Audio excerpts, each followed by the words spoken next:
The Select Committee to investigate the January 6th attack on the United States Capitol will be in order.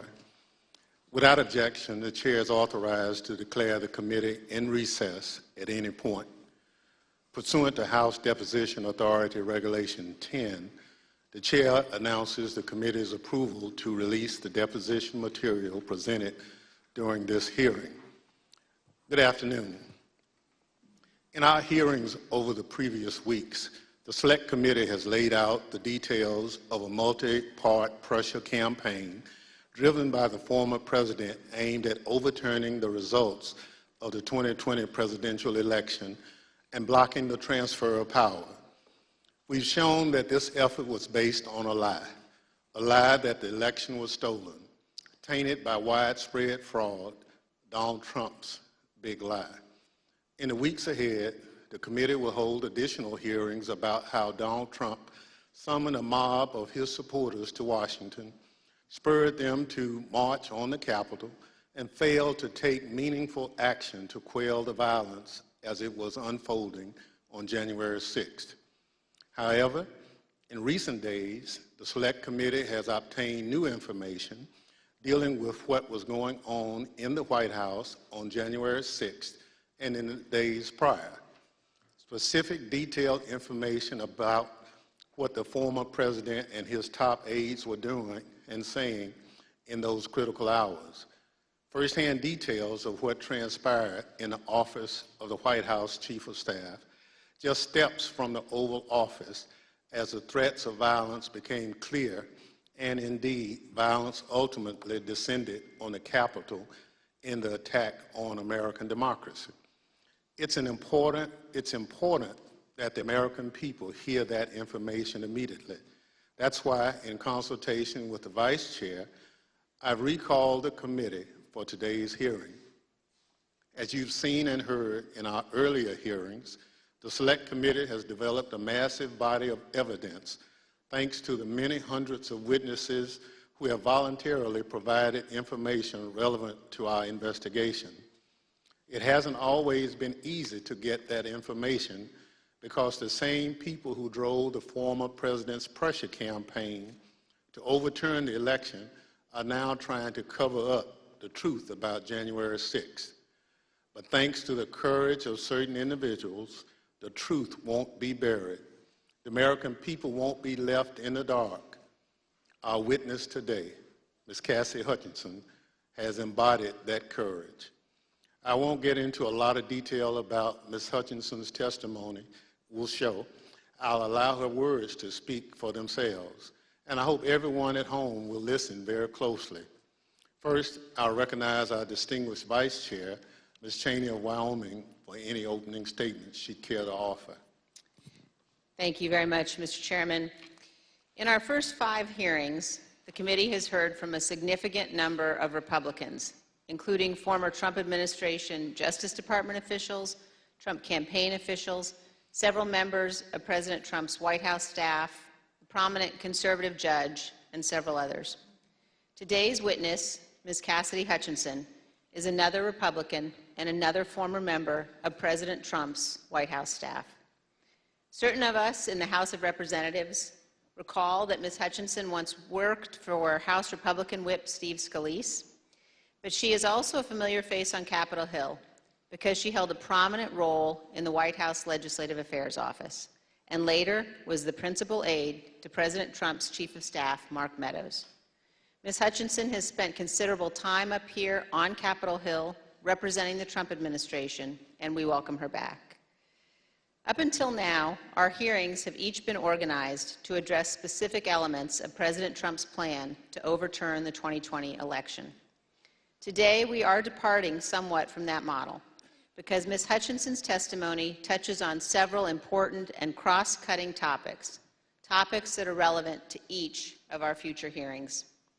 In her role working for the White House Chief of Staff, Ms. Hutchinson handled a vast number of sensitive issues. She worked in the West Wing, several steps down the hall from the Oval Office.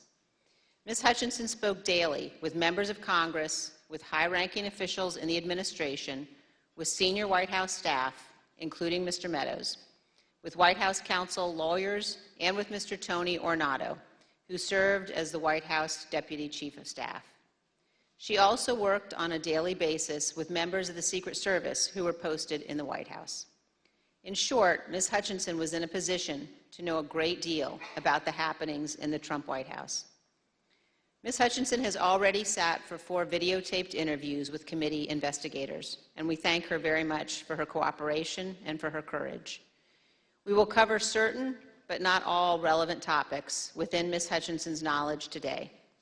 Again, our future hearings will supply greater detail, putting the testimony today in a broader and more complete context. Today, you will hear Ms. Hutchinson relate certain firsthand observations of President Trump's conduct on January 6th. You will also hear new information regarding the actions and statements of Mr. Trump's senior advisors that day, including his Chief of Staff, Mr Meadows, and his White House counsel. And we will begin to examine evidence bearing on what President Trump and members of the White House staff knew about the prospect for violence on January 6th, even before that violence began. To best communicate the information the committee has gathered, we will follow the practice of our recent hearings, playing videotape testimony from Ms. Hutchinson and others, and also posing questions to Ms. Hutchinson live. Mr. Chairman, I yield back. Thank you very much. Our witness today is Ms. Cassie Hutchinson, who served in the Trump administration in the White House Office of Legislative Affairs from 2019 to 2020, and as a special assistant to the President in the White House Chief of Staff's office from March 2020 through January 2021. I will now swear in our witness. The witness will please stand and raise her right hand. Do you swear or affirm under penalty of perjury that the testimony you're about to give is the truth, the whole truth, and nothing but the truth, so help you God? Thank you. You may be seated. Let the record reflect the witness answered in the affirmative. I now recognize myself for questions. Ms. Hutchinson, I'd like to start with a few questions about your background. These are some photographs we've obtained highlighting your career. These show you with members of Congress, including Steve Scalise, as well as the White House with leader Kevin McCarthy and Jim Jordan. Others show you with the President and members of Congress aboard Air Force One. Before you worked in the White House, you worked on Capitol Hill for Representative Steve Scalise, the Republican whip, and Senator Ted Cruz. And then in 2019, you moved to the White House and served there until the end of the Trump administration in 2020.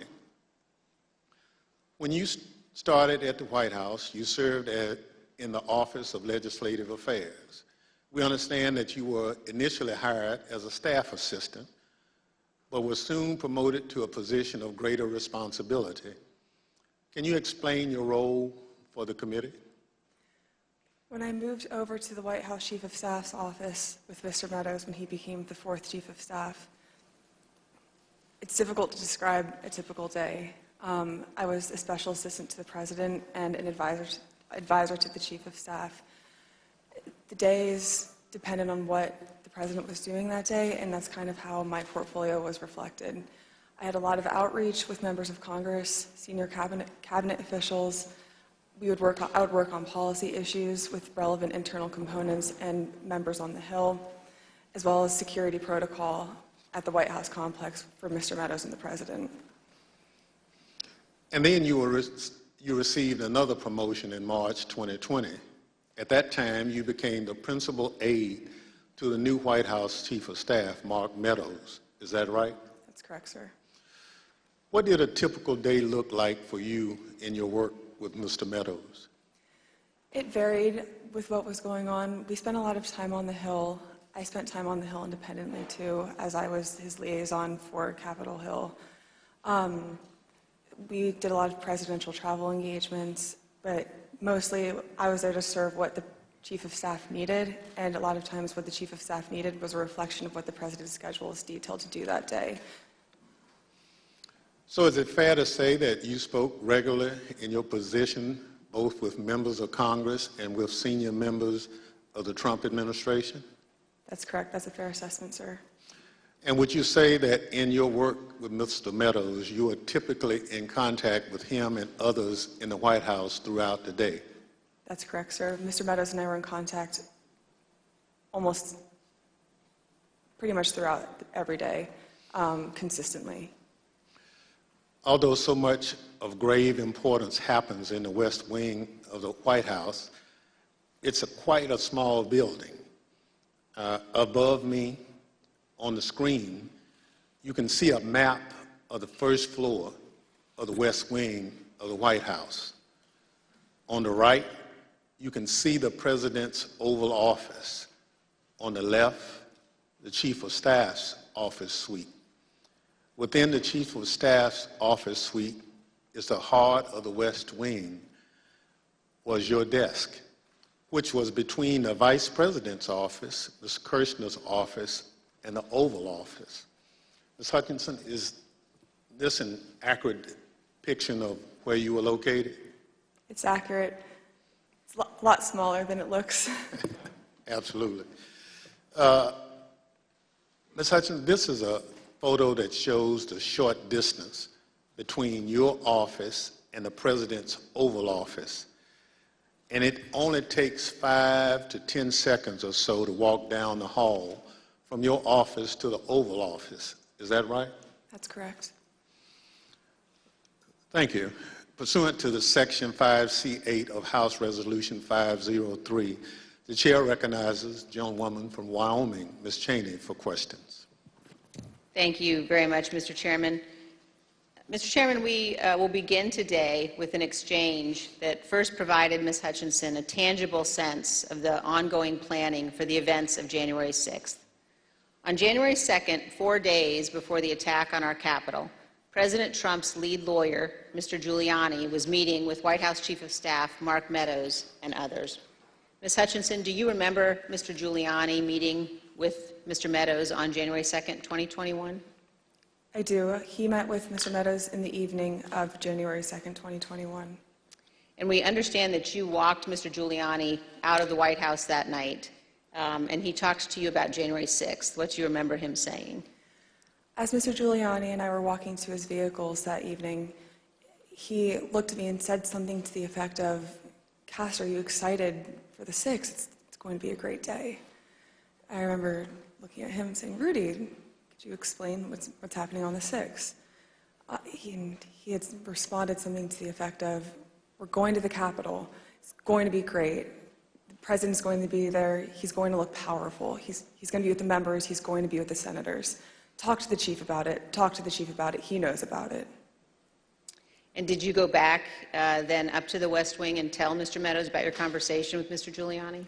I did. After Mr. Giuliani had left the campus that evening, I went back up to our office, and I found Mr. Meadows in his office on the couch. He was scrolling through his phone. I remember leaning against the doorway and saying, "I just had an interesting conversation with Rudy, Mark. Sounds like we're going to go to the Capitol." He didn't look up from his phone and said something to the effect of, "There's a lot going on, Cass, but I don't know. Things might get real, real bad on January 6th.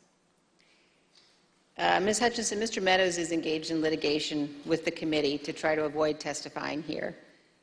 What was your reaction when he said to you things might get real, real bad? In the days before January 2nd, I was apprehensive about the 6th. I had heard general plans for a rally. I had heard tentative movements to potentially go to the Capitol. But when hearing Rudy's take on January 6th and then Mark's response, that evening was the first moment that I remember feeling scared and nervous for what could happen on January 6th. And I had a deeper concern for what was happening with the planning aspects of it. Thank you, Ms. Hutchinson. Today, we're going to be focusing primarily on the events of January 5th and 6th at the White House. But to begin and to frame the discussion, I want to talk about a conversation that you had with Mr. John Ratcliffe, the Director of National Intelligence, and you had this conversation in December of 2020. Mr. Ratcliffe was nominated by President Trump to oversee U.S. intelligence, our U.S. intelligence community, and before his appointment, Mr. Ratcliffe was a Republican member of Congress.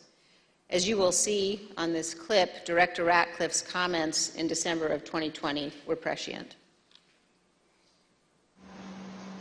My understanding was Director Ratcliffe didn't want much to do with the post-election period. Director Ratcliffe felt that it wasn't something that the White House should be pursuing. It felt it was dangerous for the president's legacy. He had expressed to me that he was concerned that it could spiral out of control and potentially be dangerous, either for our democracy or the way that things were going for the 6th. When you say it wasn't something the White House should be pursuing, what's the it?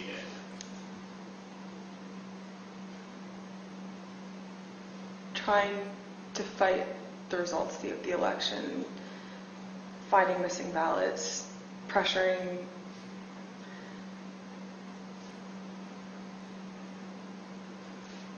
filing lawsuits in certain states where there didn't seem to be significant evidence, and reaching out to state legislatures about that. So pretty much the way that the White House is handling the post-election period, he felt that there could be dangerous repercussions in terms of precedent set for elections, for our democracy, for the 6th. He was hoping that we would concede.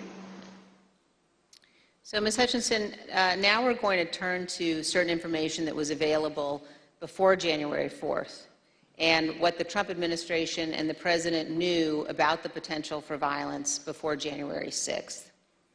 On the screen, you will see an email received by Acting Deputy Attorney General Donahue on January 4th from the National Security Division of the Department of Justice.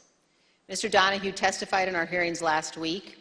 The email identifies apparent planning by those coming to Washington on January 6th to, quote, occupy federal buildings, and discussions of, quote, invading the Capitol building. Here's what Mr. Donahue said to us. And we knew that if you have tens of thousands of very upset people showing up in Washington, D.C., that there was potential for violence. The U.S. Secret Service was looking at similar information and watching the planned demonstrations. In fact, their intelligence division sent several emails to White House personnel, like Deputy Chief of Staff Tony Ornato and the head of the President's Protective Detail, Robert Engel, including certain materials listing events like those on the screen. The White House continued to receive updates about planned demonstrations, including information regarding the Proud Boys organizing and planning to attend events on January 6th. Although Ms. Hutchinson has no detailed knowledge of any planning involving the Proud Boys for January 6th, she did note this. I recall hearing the word Oath Keeper and hearing the word Proud Boys closer to the planning of the January 6th rally when Mr. Giuliani would be around. On January 3rd, the Capitol Police issued a special event assessment.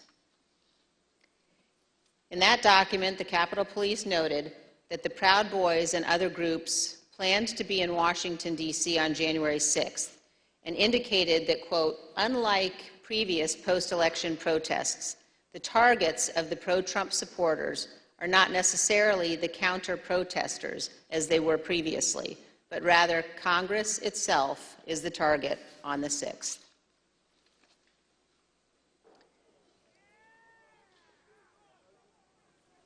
Of course, we all know now that the Proud Boys showed up on January 6th, marched from the Washington Monument to the Capitol that day, and led the riotous mob to invade and occupy our Capitol. Ms. Hutchinson, I want to play you a clip of one of our meetings when you described a call on January 4th that you received from National Security Advisor Robert O'Brien on the same topic, potential violence on January 6th. I received a call from Robert O'Brien, the National Security Advisor.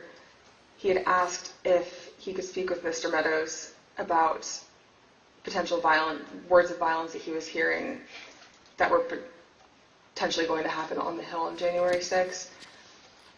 I had asked if he had connected with Tony Ornato because Tony Ornato had a conversation with him, with Mark, about that topic. Robert had said, I'll talk to Tony, and then I don't know if Robert ever connected with Mark about the issue. Ms. Hutchinson, can you describe for us Mr. Ornato's responsibilities as Deputy Chief of Staff? The Deputy Chief of Staff position at the White House for operations is arguably one of the most important positions that somebody can hold.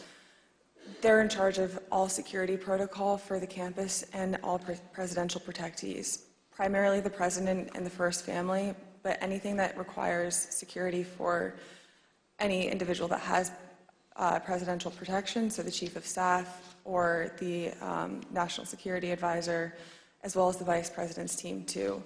Tony would oversee all of that, and he was the conduit for security protocol between White House staff and the United States Secret Service. Thank you. And you also described a brief meeting between Mr. Ornato and Mr. Meadows on the potential for violence.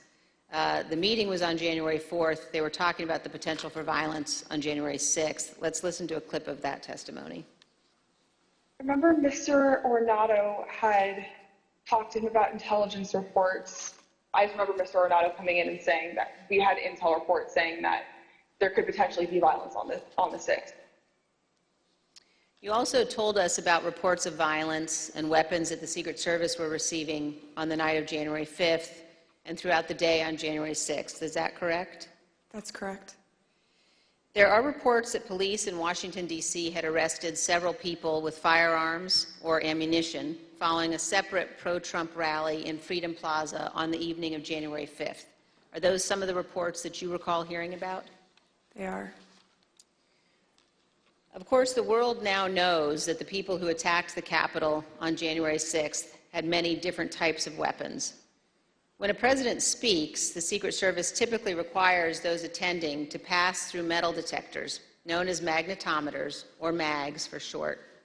The Select Committee has learned that people who willingly entered the enclosed area for President Trump's speech were screened so they could attend the rally at the Elipse.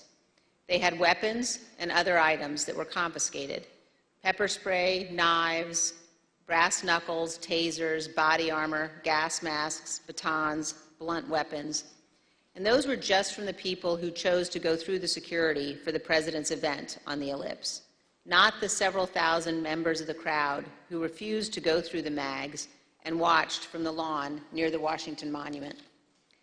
The Select Committee has learned about reports from outside the magnetometers and has obtained police radio transmissions identifying individuals with firearms, including AR-15s, near the Elipse on the morning of January 6th. Let's listen. There's an individual who's in a tree. He's going to be a white male, about 6 feet tall, thin build, brown cowboy boots. He's got blue jeans and a blue jean jacket, and underneath the blue jean jacket, the complainant saw a stock of an AR-15. He's going to be with a group of individuals, about five to eight other individuals. Two of the individuals in that group at the base of the tree, near the porta potties, were wearing green fatigues, green olive drab style fatigues, about 5'8", 5'9", skinny white males, brown cowboy boots. They had Glock-style pistols in their waistband. 8736 with the message that subject, weapon on his right hip. Copy that, he's in the tree. Motor 1, make sure PPD knows they have an elevated threat in the tree south side of Constitution Avenue. Look for the Don't Tread on Me flag, American flag face mask, cowboy boots, weapon on the right side hip. I got 3 men walking down the street in fatigue while carrying AR-15, copy at 14th and Independence.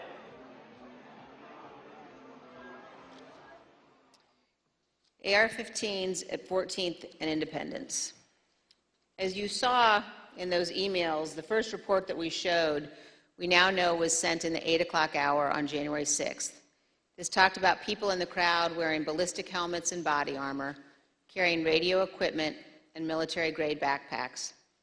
The second report we showed you on the screen was sent by the Secret Service in the 11 a.m. hour, and it addressed reports of a man with a rifle near the Elipse. Ms. Hutchinson, in prior testimony, you described for us a meeting in the White House around 10 a.m. in the morning of January 6th, involving Chief of Staff Meadows and Tony Ornato. Were you in that meeting? I was. Let's listen to your testimony about that meeting, and then we'll have some questions.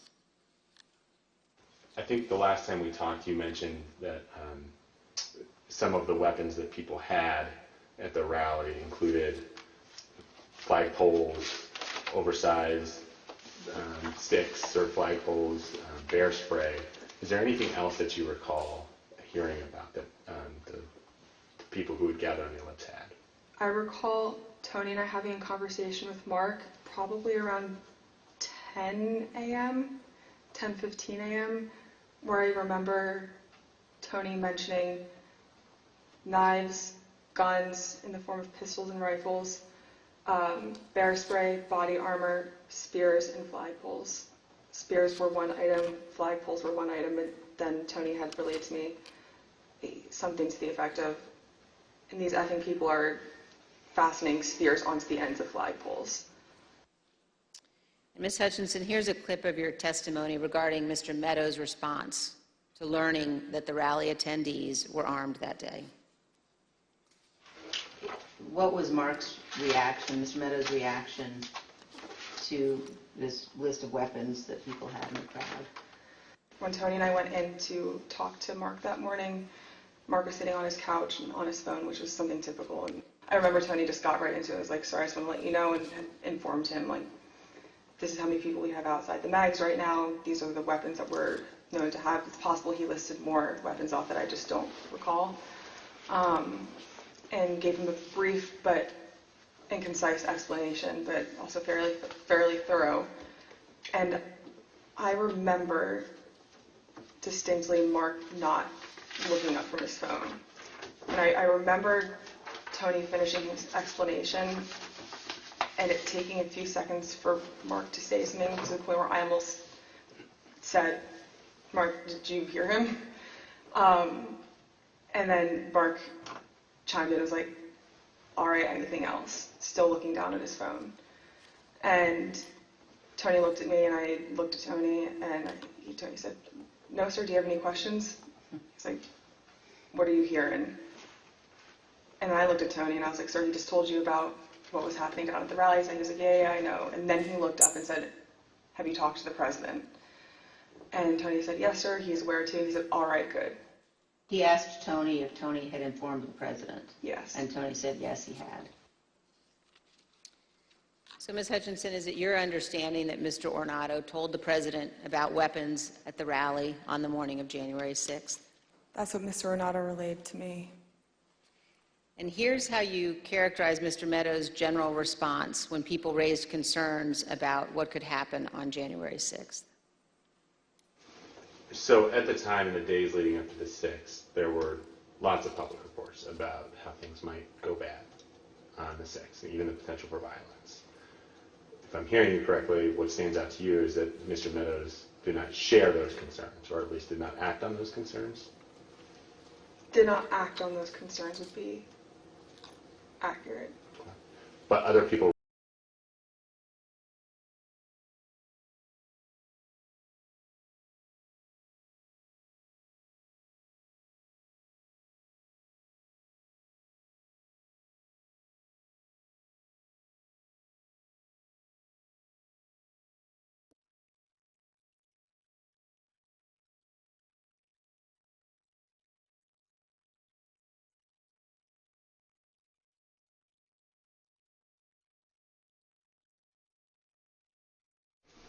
So at the time, in the days leading up to the 6th, there were lots of public reports about how things might go bad on the 6th, even the potential for violence.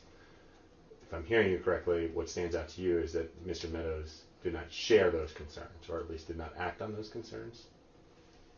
Did not act on those concerns would be accurate. But other people raised them to him? Like in this exchange, you mentioned that Mr. Ornato pulled him aside. That's correct.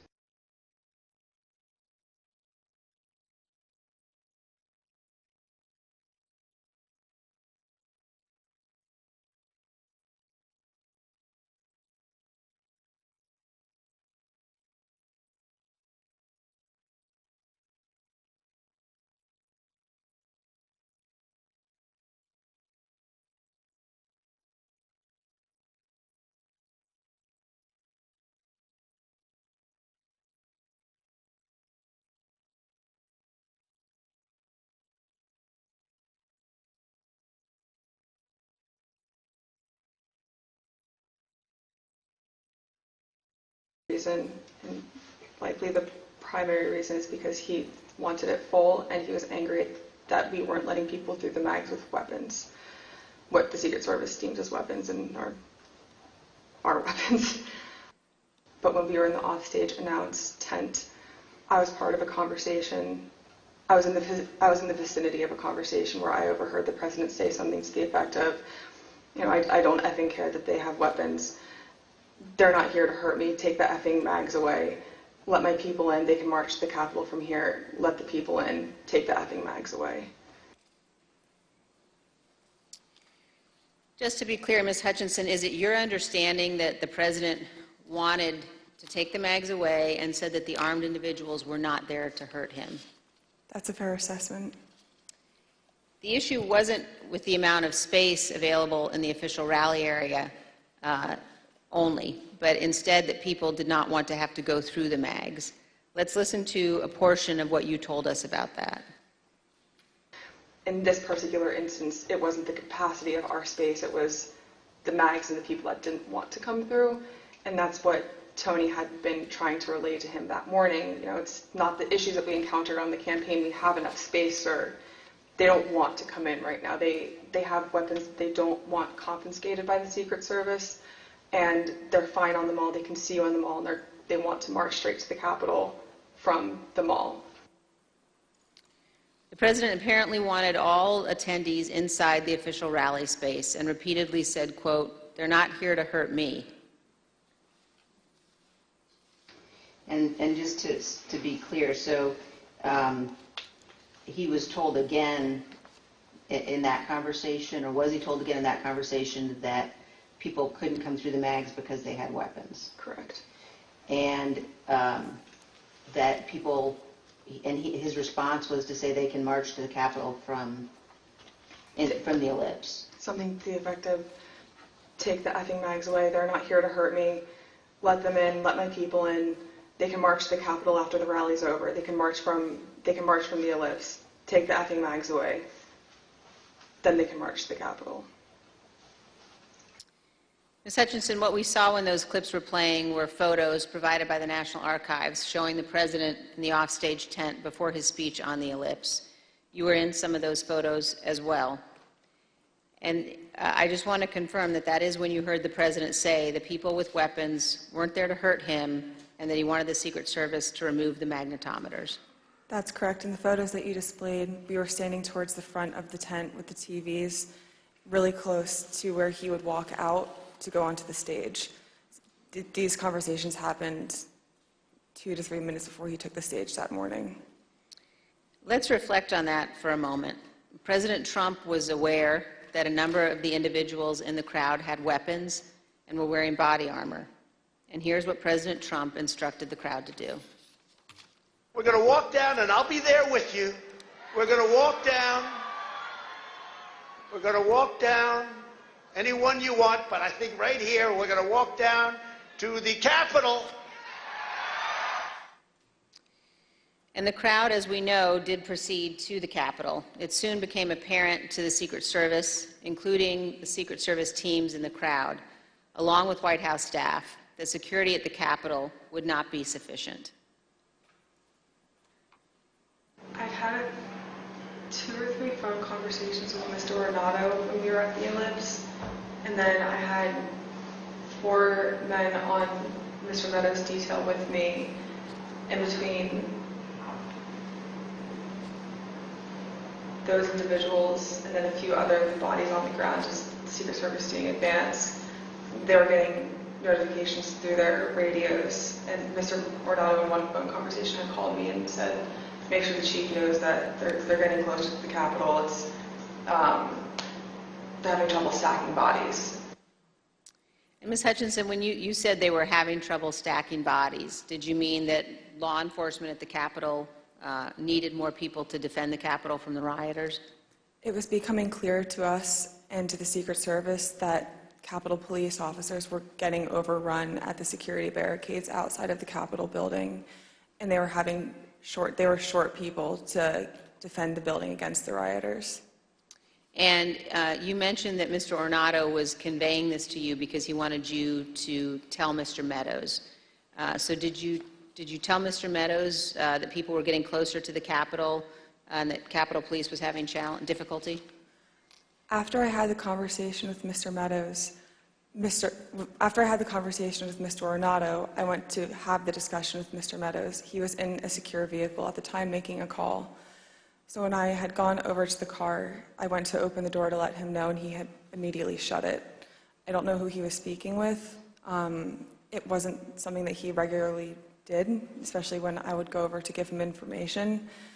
So I was a bit taken aback, but I didn't think much of it, and thinking that I would be able to have the conversation with him a few moments later. And were you able to have that conversation a few moments later? Probably about 20 to 25 minutes later. There was another period in between where he shut the door again, and then when he finally got out of the vehicle, we had the conversation. But at that point, there was a backlog of information that he should have been made aware of. And so you opened the door to the control car, and Mr. Meadows pulled it shut? That's correct. And he did that 2 times? That's correct. And when you finally were able to give Mr. Meadows the information about the violence at the Capitol, what was his reaction?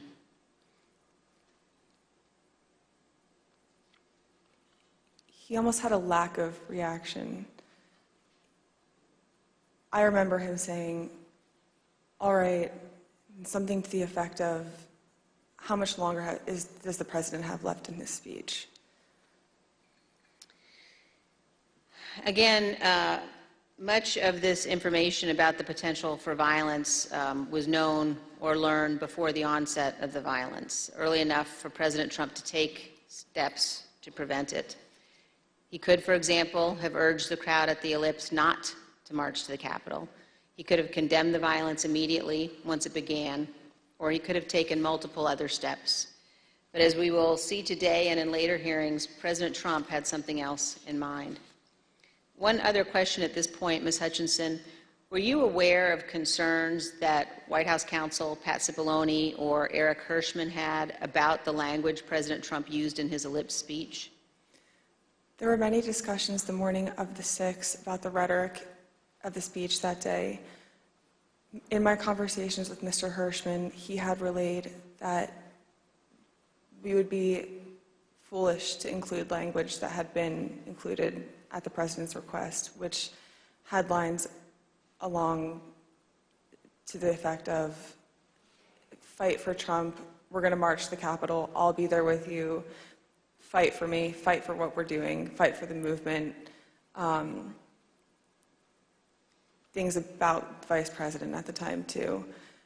Both Mr. Hirschman and White House counsel's office were urging the speechwriters to not include that language for legal concerns and also for the optics of what it could portray the president wanting to do that day. And we just heard the president say that he would be with his supporters as they marched to the Capitol. Even though he did not end up going, he certainly wanted to. Some have questioned whether President Trump genuinely planned to come here to the Capitol on January 6th. In his book, Mr Meadows falsely wrote that after President Trump gave his speech on January 6th, he told Mr. Meadows that he was, quote, speaking metaphorically about the walk to the Capitol. As you will see, Donald Trump was not speaking metaphorically. As we heard earlier, Rudy Giuliani told Ms. Hutchinson that Mr. Trump planned to travel to the Capitol on January 6th. I want to pause for just a moment to ask you, Ms. Hutchinson, to explain some of the terminology you will hear today. We've heard you use two different terms to describe plans for the President's movement to the Capitol or anywhere else. One of those is a scheduled movement, and another one is OTR. Could you describe for us what each of those mean? A scheduled presidential movement is on his official schedule. It's notified to the press and to a wide range of staff that will be traveling with him. It's known to the public, known to the Secret Service, and they're able to coordinate the movement days in advance. An off-the-record movement is confined to the knowledge of a very, very small group of advisors and staff. Typically, a very small group of staff would travel with him, mostly that are just included in the national security package. You can pull an off-the-record movement together in less than an hour. It's a way to kind of circumvent having to release it to the press, if that's the goal of it, or to not have to have as many security parameters put in place ahead of time to make the movement happen. Thank you. And let's turn back now to the President's plans to travel to the Capitol on January 6th. We know that White House counsel Pat Sipoloni was concerned about the legal implications of such a trip, and he agreed with the Secret Service that it shouldn't happen. Ms. Hutchinson, did you have any conversations with Pat Sipoloni about his concerns about the President going to the Capitol on January 6th? On January 3rd, Mr. Sipoloni had approached me, knowing that Mark had raised the prospect of going up to the Capitol on January 6th. Mr. Sipoloni and I had a brief private conversation where he said to me, we need to make sure that this doesn't happen. This would be legally a terrible idea for us. We have serious legal concerns if we go up to the Capitol that day. And he then urged me to continue relaying that to Mr. Meadows, because it's my understanding that Mr. Sipoloni thought that Mr. Meadows was indeed pushing this along with the President.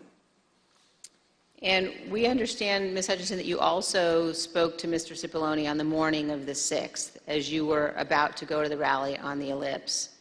And Mr. Sipoloni said something to you like, make sure the movement to the Capitol does not happen. Is that correct? That's correct. I saw Mr. Sipoloni right before I walked out onto West Exec that morning, and Mr. Sipoloni said something to the effect of, please make sure we don't go up to the Capitol, Cassidy. Keep in touch with me. We're going to get charged with every crime imaginable if we make that movement happen. And do you remember which crimes Mr. Sipoloni was concerned with? In the days leading up to the 6th, we had conversations about potentially obstructing justice or defrauding the electoral count. Let's hear about some of those concerns that you mentioned earlier in one of your interviews with us. Having a private conversation with Pat late in the afternoon of the 3rd or the 4th, that Pat was concerned it would look like we were obstructing justice or obstructing the electoral college count. And I apologize for probably not being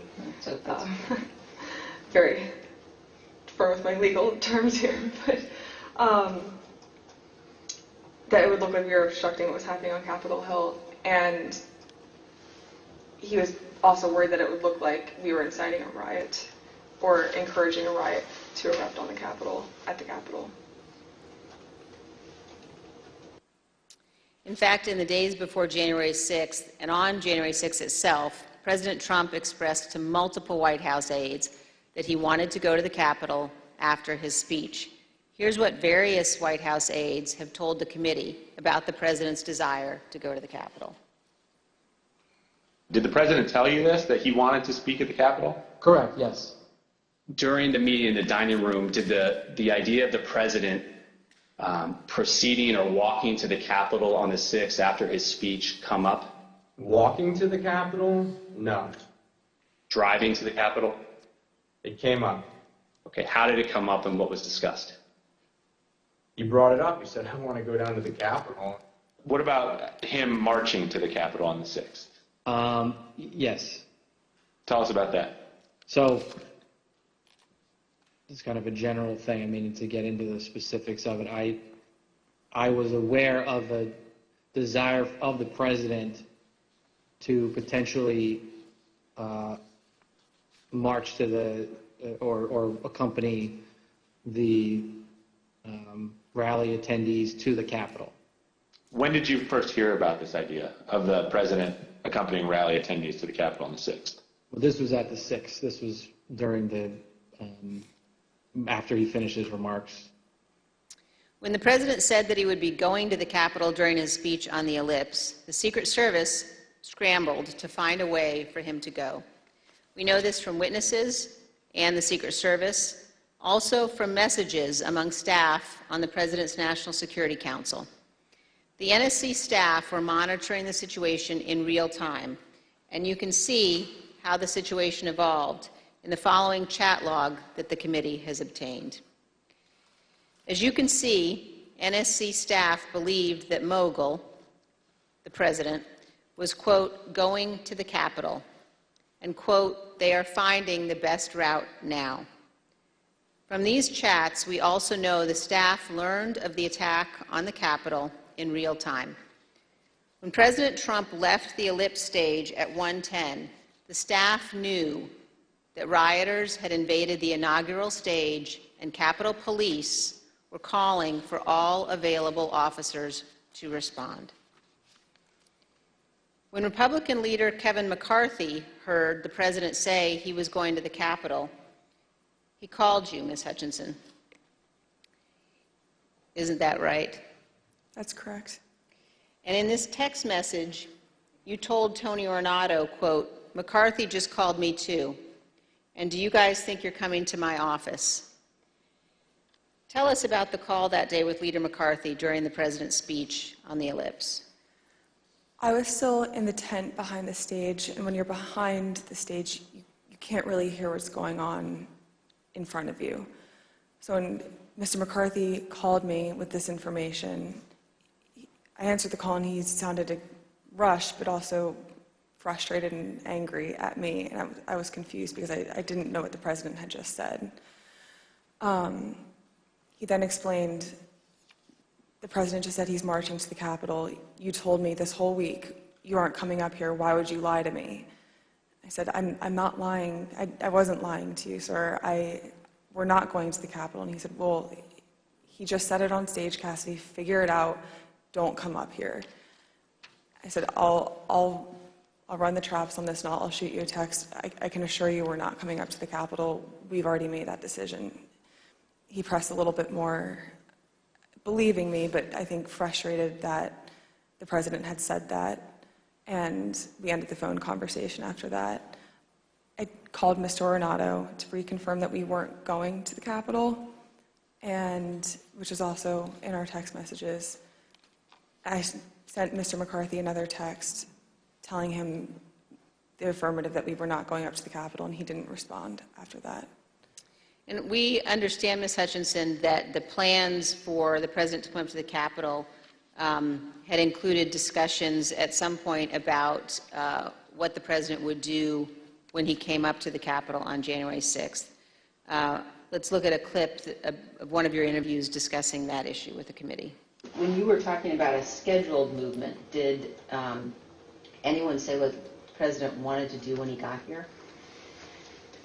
No. Not that I can specifically remember. I remember hearing a few different ideas discussed between Mark and Scott Perry, Mark and Rudy Giuliani.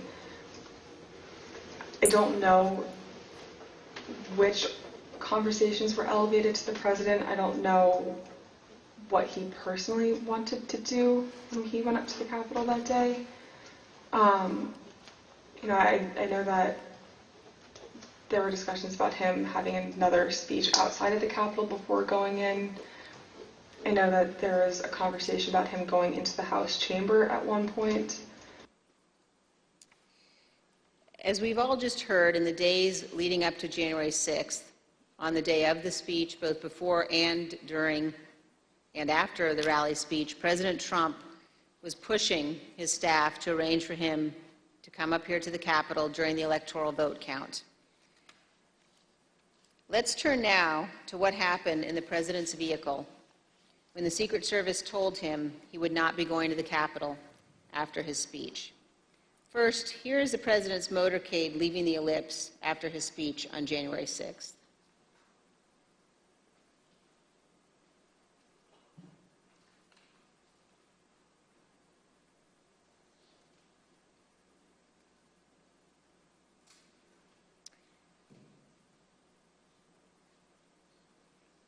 Ms. Hutchinson, when you returned to the White House in the motorcade after the President's speech, where did you go?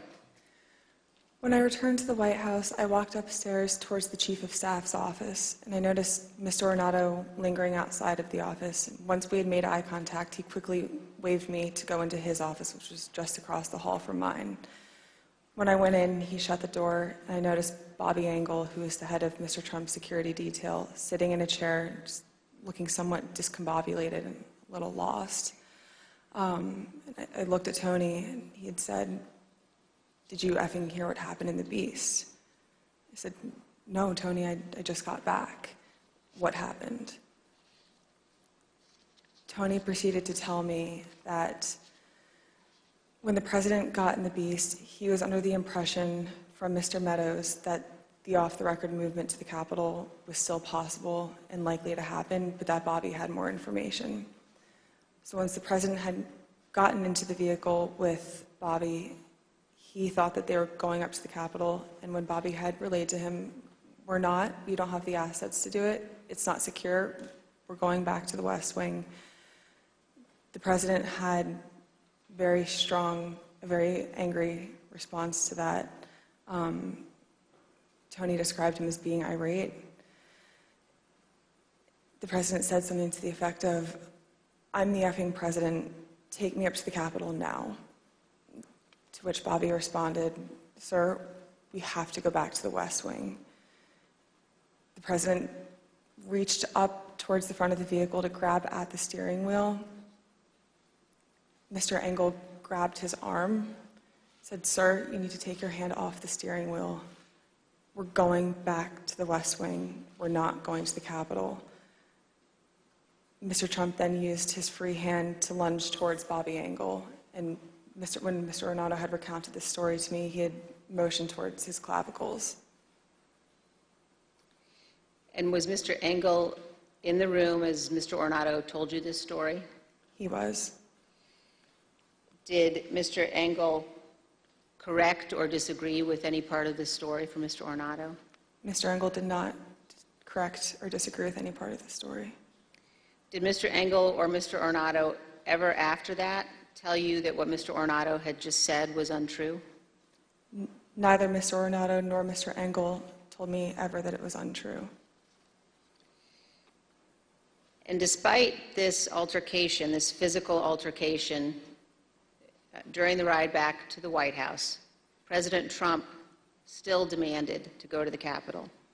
Here's what Kayleigh McEnany, the White House press secretary at the time, wrote in her personal notes and told the committee about President Trump's desire to go to the Capitol after returning to the White House. When you wrote, POTUS wanted to walk to the Capitol, was that based solely on what the president said during his speech or anything that he or anybody else said afterwards? So to the best of my recollection, I believe when we got back to the White House, he said he wanted to physically walk with the marchers, and according to my notes, he then said he'd be fine with just riding the Beast. But to the best of my recollection, he wanted to be a part of the march in some fashion. Okay, and just for the record, the Beast refers to the presidential limousine? Yes. President Trump did not go to the Capitol that day. We understand that he blamed Mark Meadows for that. So prior to leaving the rally site, when he got off the stage and everybody was making the movement back to the motorcade, I had overheard Mr. Meadows say to him then, as I had prior to Mr. Trump taking the stage that morning, that he was still working on getting an off-the-record movement to the Capitol. So when Mr. Trump took the stage, he was under the impression by Mr. Meadows that it was still possible. So when he got off the stage, I had relayed to Mr. Meadows that I had another conversation with Tony. The movement was still not possible. Mr. Meadows said, okay. And then as they proceeded to go to the motorcade, and Mr. Meadows had reiterated, we're going to work on it, sir, talk to Bobby. Bobby has more information.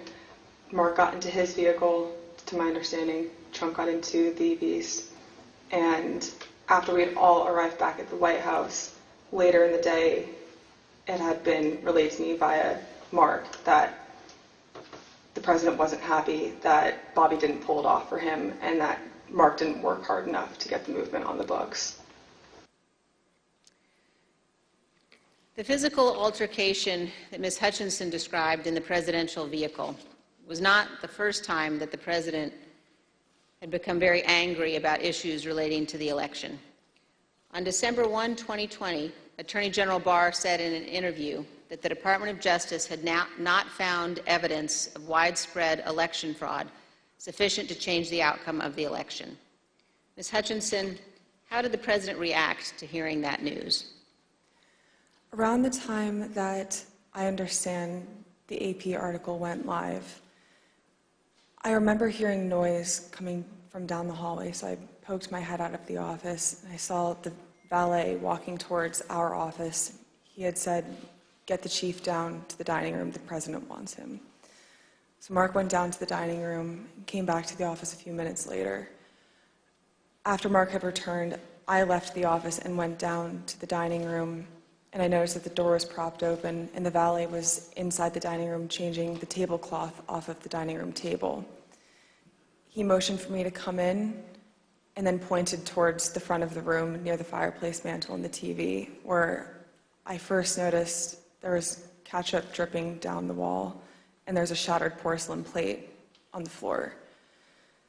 The valet had articulated that the president was extremely angry at the Attorney General's AP interview and had thrown his lunch against the wall,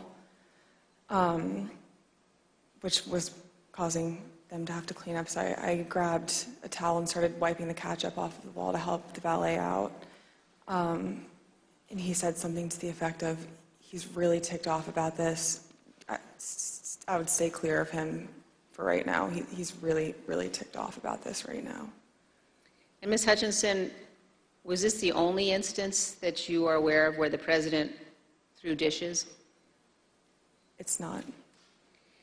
And are there other instances in the dining room that you recall where he expressed his anger? There were several times throughout my tenure with the Chief of Staff that I was aware of him either throwing dishes or flipping the tablecloth to let all the contents of the table go onto the floor and likely break or go everywhere. And Ms. Hutchinson, Attorney General Barr described to the committee the president's angry reaction when he finally met with President Trump. Let's listen. And I said, look, I know that you're dissatisfied with me, and I'm glad to offer my resignation. And he pounded the table very hard. Everyone sort of jumped, and he said, accept it. Mr. Chairman, I reserve. Gentlewoman reserves. The chair requests those in the hearing room to remain seated until the Capitol Police have escorted our witness from the room. Pursuant to the order of the committee of today, the chair declares the committee in recess for a period of approximately 10 minutes.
had weaponry, that they happened to stick outside magnetometers, the fact that he knew that they weren't dangerous.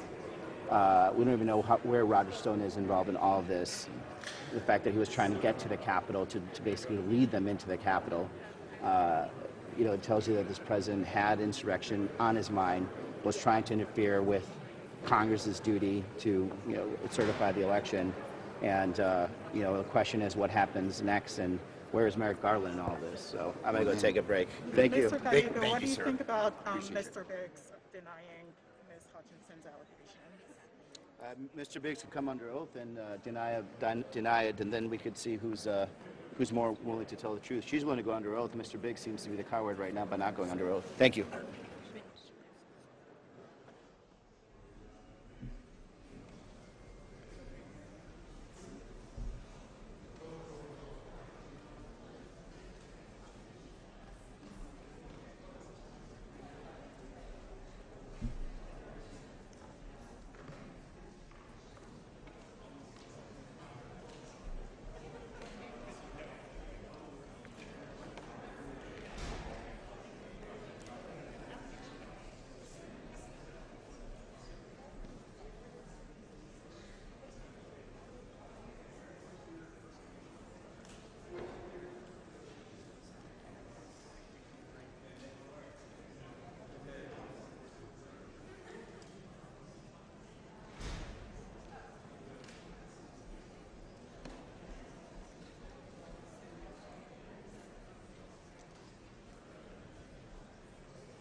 committee will be in order. Chair recognizes the gentlewoman from Wyoming, Vice Chair Cheney. Thank you, Mr. Chairman.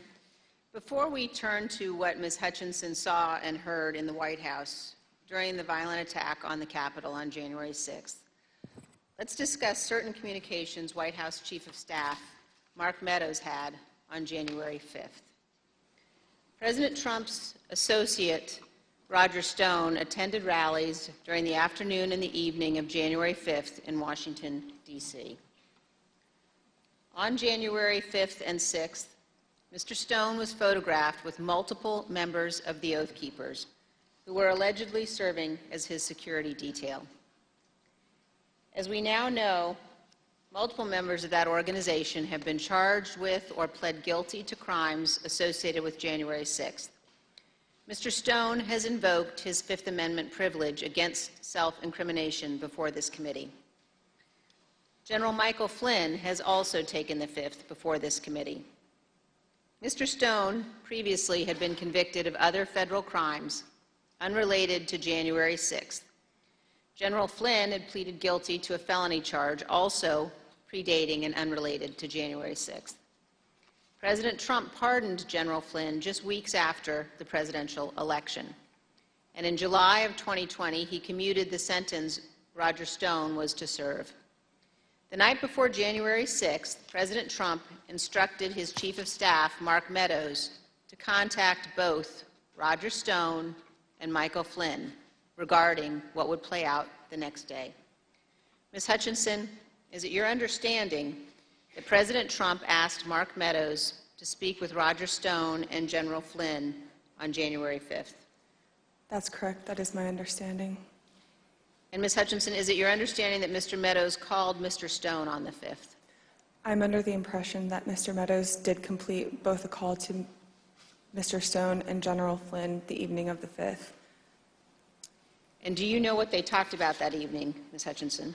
I'm not sure.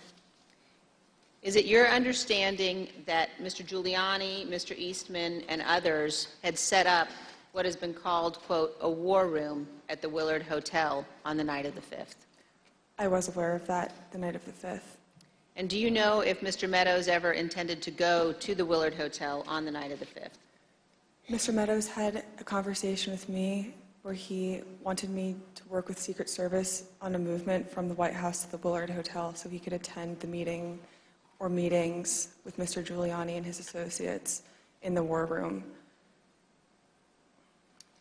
And what was your view as to whether or not Mr. Meadows should go to the Willard that night?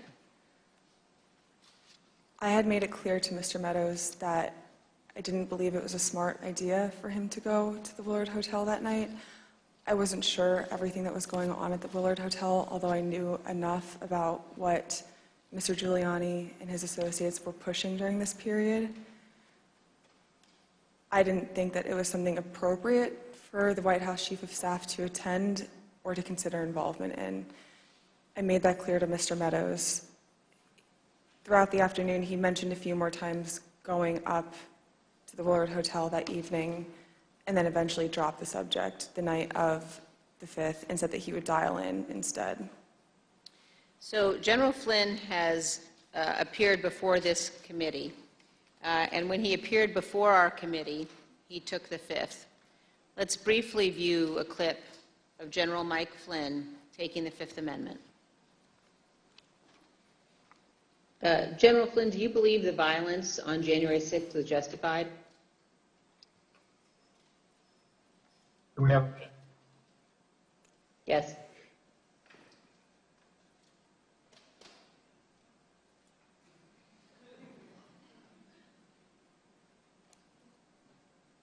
All right, we're back. Congressman Cheney, could you repeat the question, please? Yes. General Flynn, do you believe the violence on January 6th was justified? Is that, can I get a clarification? Is that a moral question or are you asking a legal question? I'm asking both.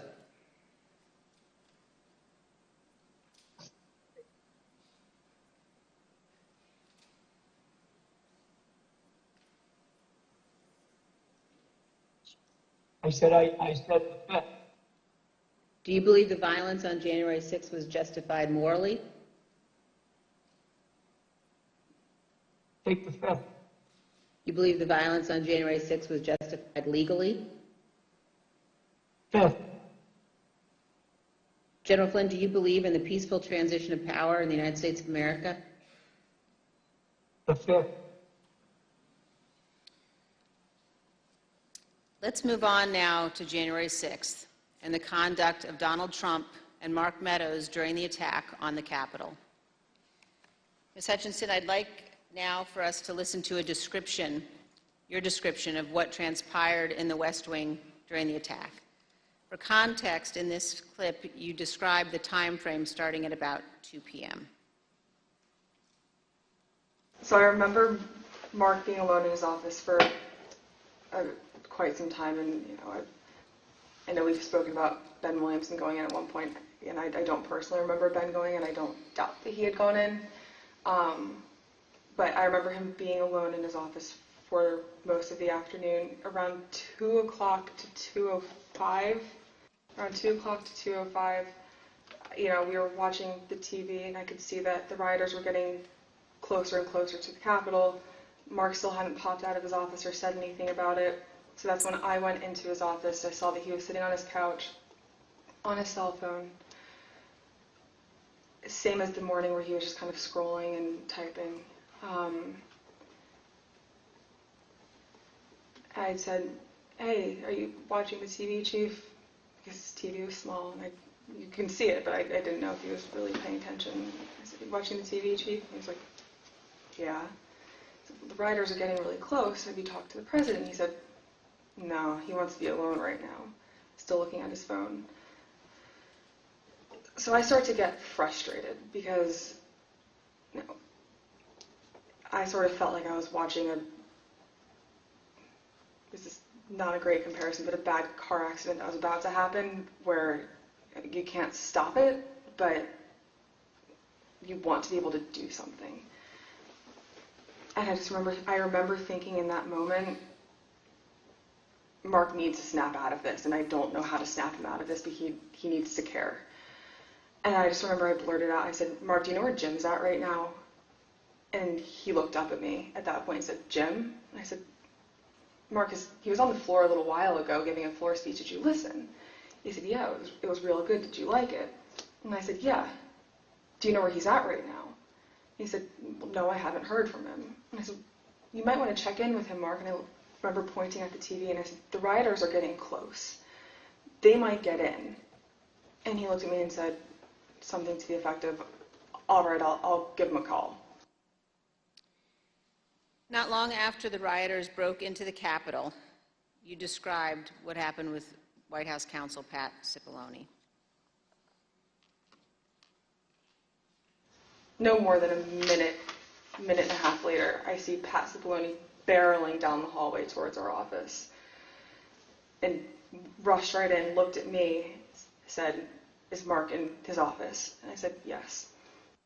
He just looked at me and started shaking his head and went over, opened Mark's office door, stood there with the door propped open, and said something to Mark is still sitting on his phone. I remember glancing and he's still sitting on his phone. And I remember Pat saying to him something to the effect of, "The rioters have gotten to the Capitol, Mark. We need to go down and see the president now." And Mark looked up at him and said, "He doesn't want to do anything, Pat." And Pat said something to the effect of, and very clearly had said this to Mark, something to the effect of, "Mark, something needs to be done or people are going to die and the blood's going to be on your effing hands. This is getting out of control. I'm going down there." And at that point, Mark stood up from his couch, both of his phones in his hand. He had his glasses on still. He walked out with Pat. He put both of his phones on my desk and said, "Let me know if Jim calls." And they walked out and went down to the dining room. A few minutes later, Representative Jordan called back. A couple minutes later, so likely around between 2:15 and 2:25. I know the tweet went out at 2:24. I don't remember if I was there when the tweet went out or if it happened right afterwards, but Jim had called. I answered the phone, said 1 second. He knew it was, I guess he knew it was me. I introduced myself, but I don't remember if he called my cell phone or if he had called one of Mark's. But I answered the phone and said, 1 sec, Mark's on the hall, I'm going to go hand the phone to him. He said, okay.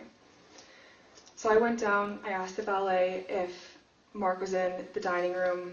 Valet said yes. I opened the door to the dining room, briefly stepped in to get Mark's attention, showed him the phone, like flipped the phone his way so he could see it said Jim Jordan. He had stepped to where I was standing there holding the door open, took the phone talking to Jim with the door still propped open. So I took a few steps back. So I probably was 2 feet from Mark. He was standing in the doorway going into the Oval Office dining room.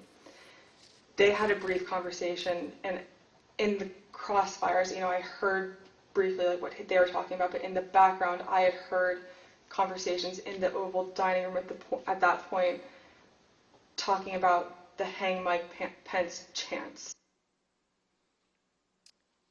That clip ended, Ms. Hutchinson, with you recalling that you heard the President, Mr. Meadows, and the White House counsel discussing the Hang Mike Pence chants. And then you described for us what happened next. It wasn't until Mark hung up the phone, handed it back to me. I went back to my desk. A couple minutes later, him and Pat came back, possibly Eric Hirschman too. I'm pretty sure Eric Hirschman was there. But I'm confident it was Pat that was there. I remember Pat saying something to the effect of, Mark, we need to do something more. They're literally calling for the vice president to be effing hung. And Mark had responded something to the effect of, you heard him, Pat. He thinks Mike deserves it. He doesn't think they're doing anything wrong.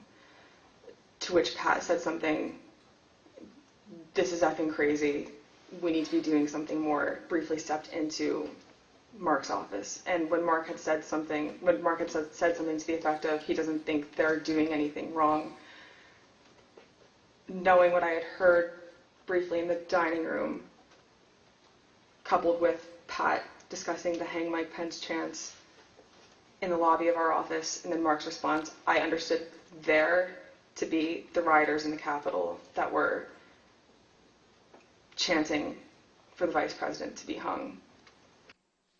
Let me pause here on this point. As rioters chanted Hang Mike Pence, the President of the United States, Donald Trump, said that, quote, Mike deserves it, and that those rioters were not doing anything wrong. This is a sentiment that he has expressed at other times as well. In an interview with ABC News correspondent Jonathan Karl, President Trump was asked about the supporters chanting Hang Mike Pence last year. Instead of condemning them, the former president defended them. Because it's common sense, John. It's common sense that you're supposed to protect. How can you, if you know a vote is fraudulent, right? Yeah. How can you pass on a fraudulent vote to Congress? President Trump's view that the rioters were not doing anything wrong and that, quote, Mike deserved it, helps us to understand why the president did not ask the rioters to leave the Capitol for multiple hours. In fact, he put this tweet out at 2:24 p.m. Ms. Hutchinson, do you recall seeing this tweet in which the president said the vice president did not have the courage to do what needed to be done? I do. And Ms. Hutchinson, what was your reaction when you saw this tweet? As a staffer that worked to always represent the administration to the best of my ability and to showcase the good things that he had done for the country, I remember feeling frustrated, disappointed, and really, it felt personal. I was really sad. As an American, I was disgusted. it was unpatriotic, it was un-American. We were watching the Capitol building get defaced over a lie. And it was something that was really hard in that moment to digest, knowing what I had been hearing down the hall in the conversations that were happening, seeing that tweet come up and knowing what was happening on the Hill. And it's something that I still struggled to work through the emotions of that. Ms. Hutchinson, we have also spoken to multiple other White House staff about their reaction to Donald Trump's 224 tweet, condemning Mike Pence for not having the courage to refuse to count electoral votes, an act that would have been illegal. Matthew Pottinger, a former Marine intelligence officer who served in the White House for 4 years, including as Deputy National Security Advisor, was in the vicinity of the Oval Office at various points throughout the day. When he saw that tweet, he immediately decided to resign his position. Let's watch him describe his reaction to the president's tweet. One of my staff brought me a printout of a tweet by the president. And the tweet said something to the effect that Mike Pence, the vice president, didn't have the courage to do what should have been done. I read that tweet and made a decision at that moment to resign. That's where I knew that I was leaving that day, once I read that tweet. Ultimately, members of the White House staff, Sarah Matthews, cabinet members Secretary Chao and Secretary Devos resigned as well. Here is Secretary Devos's resignation letter. As you can see, in resigning on January 6th, Secretary Devos said to the president, quote, "There's no mistaking the impact your rhetoric had on the situation, and it is the inflection point for me." Let's also look at Secretary Chao's resignation statement.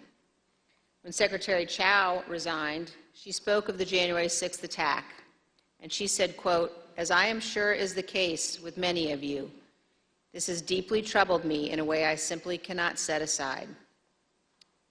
Ms. Hutchinson, in our prior interviews, we've asked you about what the president's advisors were urging him to do during the attack. You've described roughly 3 different camps of thought inside the White House that day. Can you tell us about those?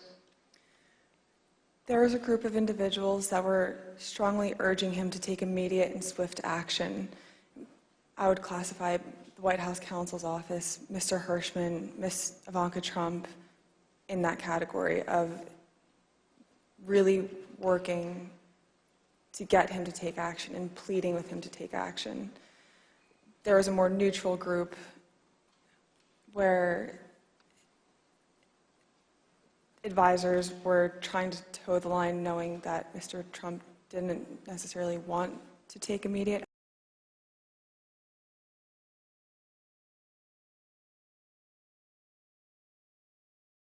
The last group, which was deflect and blame.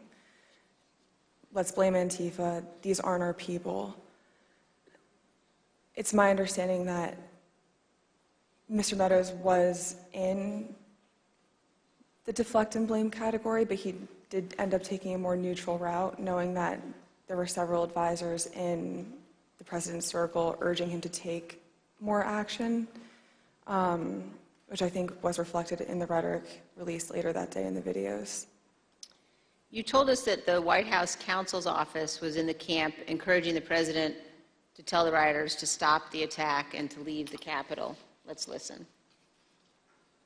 White House counsel's office wanted there to be a strong statement out to condemn the rioters. I'm confident in that. Now let's look at just one example of what some senior advisors to the president were urging. Ms. Hutchinson, could you look at the exhibit that we're showing on the screen now? Have you seen this note before? That's a note that I wrote at the direction of the Chief of Staff on January 6th, likely around 3 o'clock. And it's written on a Chief of Staff note card, but that's your handwriting, Ms. Hutchinson? That's my handwriting. And why did you write this note? The Chief of Staff was in a meeting with Eric Hirschman and potentially Mr. Philbin, and they had rushed out of the office fairly quickly. Mark had handed me the note card with one of his pens and started dictating a statement for the president to potentially put out. And, no, I'm sorry, go ahead. That's okay. There were two phrases on there, one illegal and then one without proper authority. The illegal phrase was the one that Mr. Meadows had dictated to me. Mr. Hirschman had chimed in and said, also put without legal authority. There should have been a slash between the two phrases. It was an or if the president had opted to put one of those statements out. Evidently he didn't. Later that afternoon, Mark came back from the Oval Dining Room and put the palm card on my desk with illegally crossed out, but said we didn't need to take further action on that statement. So, to your knowledge, this statement was never issued? It was, to my knowledge, it was never issued. And Ms. Hutchinson, did you understand that Ivanka Trump wanted her father to send people home? That's my understanding, yes. Let's play a clip of you addressing that issue. I remember her saying at various points, you know, she wanted her dad to send them home. She wanted her dad to tell them to go home peacefully, and she wanted to include language that he necessarily wasn't on board with at the time. You will hear more about this at our later hearings, but we have evidence of many others imploring Donald Trump and Mark Meadows to take action. Here is some of that evidence, text messages sent to Mark Meadows during the attack. This is a text message at 2:32 from Laura Ingram. Hey Mark, the president needs to tell people in the Capitol to go home. In the next message, this is hurting all of us. And then, he's destroying his legacy and playing into every stereotype. We lose all credibility against the BLM Antifa crowd if things go south. The president's son, Don Jr., also urgently contacted Mark Meadows. At 2:53, he wrote, he's got to condemn this shit ASAP. The Capitol Police tweet is not enough. As you will see, these are just two of the numerous examples of Trump supporters and allies urging the president to tell his supporters to leave the Capitol. It would not have been hard for the president to simply walk down to the briefing room a few feet down the hall from the Oval Office. As Norah O'Donnell noted during an interview with House Republican leader Kevin McCarthy, where Leader McCarthy said he believed the attack was un-American. I want to quickly bring in Kevin McCarthy, the House Minority Leader. Leader McCarthy, do you condemn this violence? I completely condemn the violence in the Capitol. What we're currently watching unfold is un-American. I am disappointed. I'm sad. This is not what our country should look like. This is not who we are. This is not the First Amendment. This has to stop, and this has to stop now. Leader McCarthy, the President of the United States has a briefing room steps from the Oval Office. The cameras are hot 24/7, as you know. Why hasn't he walked down and said that now? I conveyed to the president what I think is best to do, and I'm hopeful the president will do it. Republican House member Mike Gallagher also implored the president to call off the attack. Mr. President, you have got to stop this. You are the only person who can call this off. Call it off. The election is over. Call it off. This is bigger than you. It's bigger than any member of Congress. It is about the United States of America, which is more important than any politician. Call it off. It's over. Despite the fact that many people close to Donald Trump were urging him to send people home, he did not do so until later, much later. At 4:17 p.m., Donald Trump finally told the rioters to go home and that he loved them. Here's a portion of the video President Trump recorded from the White House. We have to have peace. So go home. We love you. You're very special. You've seen what happens. You see the way others are treated that are so bad and so evil. I know how you feel. But go home and go home in peace. But as we will show in even greater detail in future hearings, Donald Trump was reluctant to put this message out, and he still could not bring himself to condemn the attack. Ms. Hutchinson has told us that too. The one that he put out at 4:17.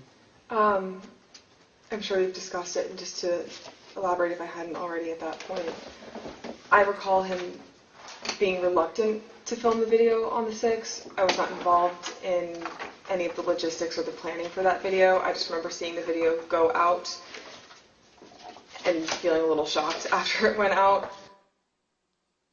On the evening of January 6th and the day after, the president's family and his senior staff and others tried to encourage the president to condemn the violence and commit to the peaceful transition of power.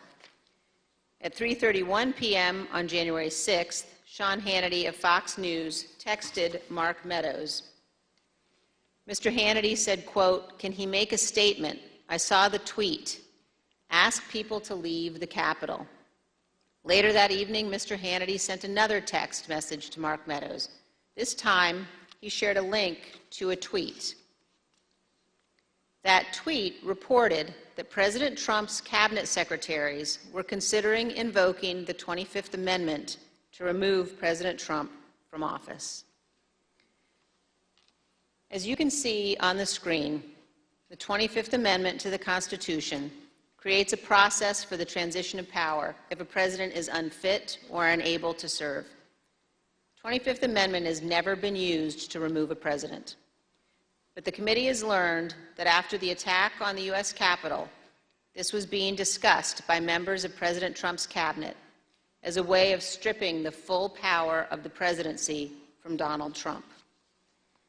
President Trump's supporters were worried. In addition to the tweet that he sent Mark Meadows after the attack, Sean Hannity apparently spoke with President Trump and warned him about what could happen. We understand that this text message that Sean Hannity sent to Kayleigh McEnany on January 7th shows what Mr. Hannity said to the president. First, no more stolen election talk. Second, impeachment and 25th Amendment are real. Many people will quit. Ms. Hutchinson, you told us that you were hearing about discussions related to the 25th Amendment. Here's part of what you said. Mr. Pompeo reached out to have the conversation with Mr. Meadows in case he hadn't heard the discussions amongst the cabinet secretaries. And from what I understand, it was more of a, this is what I'm hearing, I want you to be aware of it, but I also think it's worth putting on your radar because you are the chief of staff, you're technically the boss of all the cabinet secretaries, and if conversations progress, you should be ready to take action on this. Like, I'm concerned for you and your positioning with this. Reach out to me if you have any questions or I can be helpful with you at all. Inside the White House, the president's advisors, including members of his family, wanted him to deliver a speech to the country. Deputy White House counsel Pat Philbin prepared the first draft of what would be the president's remarks on national healing, delivered via pre-taped video on January 7th. When he arrived at the White House on the 7th, Mr. Philbin believed that more needed to be said, so he sat down and started writing. He shared the draft with Pat Sipoloni, who also believed the president needed to say more. Mr. Sipoloni agreed with the content, as did Eric Hirschman, who reviewed the draft. The committee has learned that the president did not agree with the substance as drafted and resisted giving a speech at all. Ms. Hutchinson, do you recall discussions about the president's speech on January 7th? I do. Let's listen, Ms. Hutchinson, to what you told us about that and about the process of crafting those remarks. I learned from a conversation with Mark and overhearing between him and White House counsel and Eric Hirschman as well that Trump didn't necessarily think he needed to do anything more on the 7th than what he had already done on the 6th. When he was convinced to put out a video on the 7th, I understand that he had a lot of opinions about what the context of that announcement were to entail. I had original drafts of the speech where there were several lines that didn't make it in there about prosecuting the rioters or calling them violent. He didn't want that in there. He wanted to put in there that he wanted to potentially pardon them. And this is just with the increased emphasis of his mindset at the time, which was he didn't think that they did anything wrong. The people who did something wrong that day, or the person who did something wrong that day, was Mike Pence by not standing with him.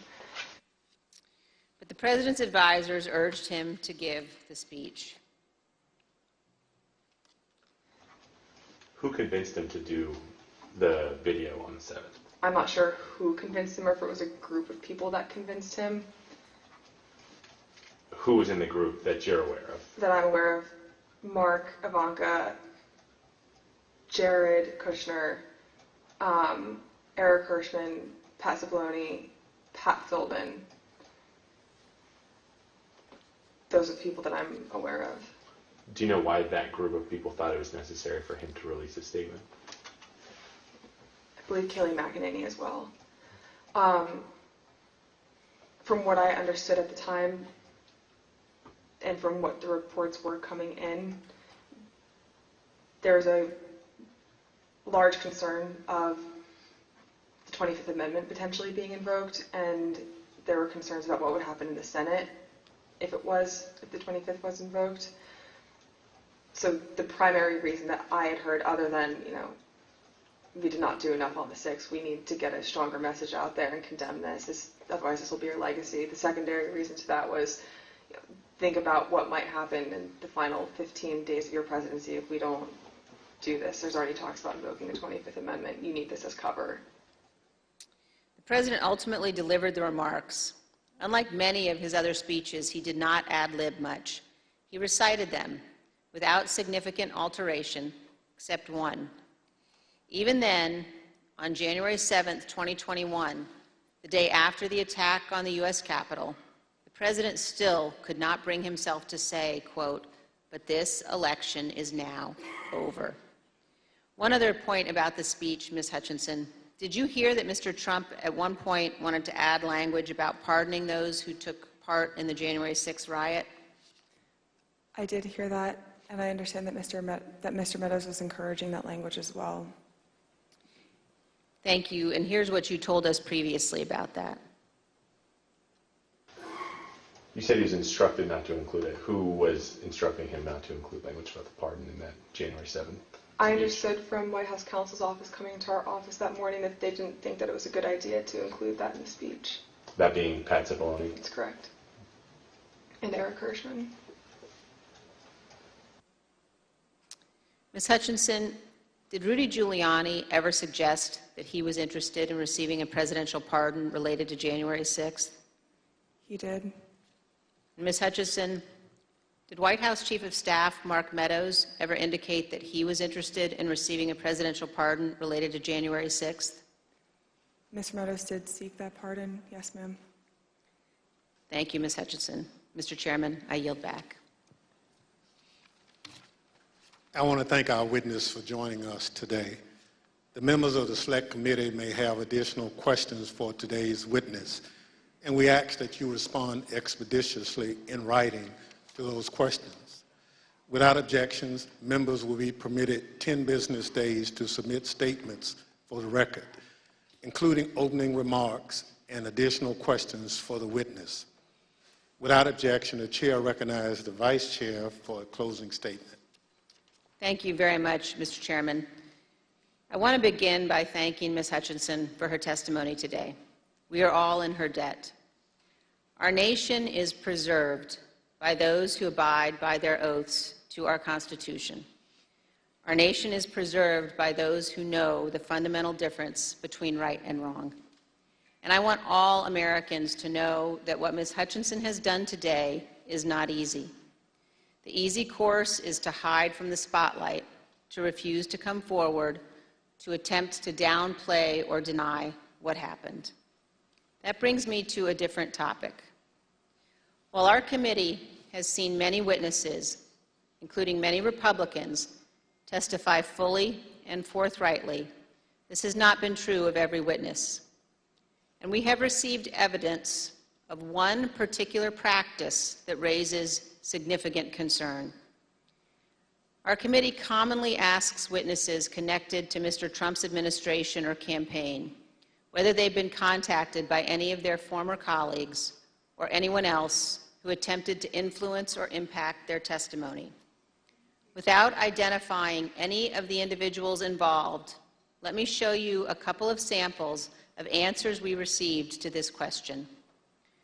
First, here's how one witness described phone calls from people interested in that witness's testimony. Quote, "What they said to me is as long as I continue to be a team player, they know I'm on the right team. I'm doing the right thing. I'm protecting who I need to protect. You know I'll continue to stay in good graces in Trump world.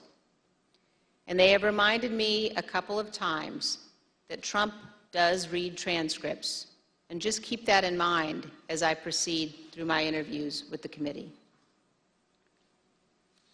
Here's another sample in a different context. This is a call received by one of our witnesses. Quote, "A person let me know you have your deposition tomorrow. He wants me to let you know he's thinking about you. He knows you're loyal and you're going to do the right thing when you go in for your deposition." I think most Americans know that attempting to influence witnesses to testify untruthfully presents very serious concerns. We will be discussing these issues as a committee, carefully considering our next steps. Mr. Chairman, thank you. I yield back. Gentlewoman yields back. Ms. Hutchinson, thank you. Thank you for doing your patriotic duty and helping the American people get a complete understanding of January 6th and its causes. Thank you for your courage in testifying here today. You have the gratitude of this committee and your country. I know it wasn't easy to sit here today and answer these questions, but after hearing your testimony in all its candor and detail, I want to speak directly to the handful of witnesses who have been outliers in our investigation, the small number who have defied us outright, those whose memories have failed them again and again on the most important details, and to those who fear Donald Trump and his enablers. Because of this courageous woman and others like her, your attempt to hide the truth from the American people will fail. And to that group of witnesses, if you've heard this testimony today and suddenly you remember things you couldn't previously recall, or there are some details you'd like to clarify, or you discovered some courage you had hidden away somewhere, our doors remain open. The Select Committee will reconvene in the weeks ahead as we continue to lay out our findings to the American people.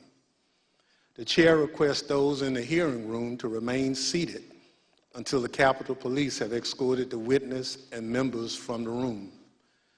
Without objection, the committee stands adjourned.